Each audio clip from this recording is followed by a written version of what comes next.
अर्थसंकल्पाविषयीचा जर सारांश मांडायचा म्हटला तर तो सारांश असाच आहे की खालीन लोटांगण वंदीन बिहार डोळ्यांनी पाहिन आंध्र माझे दुर्लक्षून राष्ट्र उपेक्षून महाराष्ट्र सरकार वाचवेन म्हणेन केवळ सरकार वाचवण्याची केविलवाणी धडपड आहे।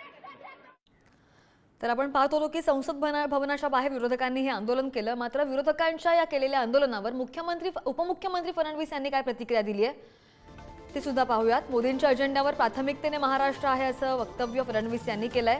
विरोधकांनी खोट्या नरेटिव्हचा प्रयत्न करू नये असंही वक्तव्य फडणवीस यांनी केलंय।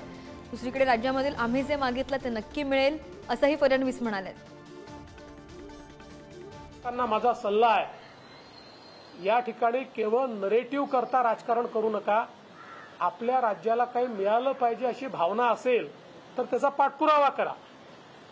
मी दाव्याने सांगतो, माननीय मोदी साहेबांच्या अजेंड्यावर महाराष्ट्र प्राथमिकतेने आहे म्हणून ॲट अ ग्लान्स एवढ्या तरतुदी मिळालेल्या आहेत आणि भरपूर पैसा महाराष्ट्राच्या विकासाला मिळणार आहे।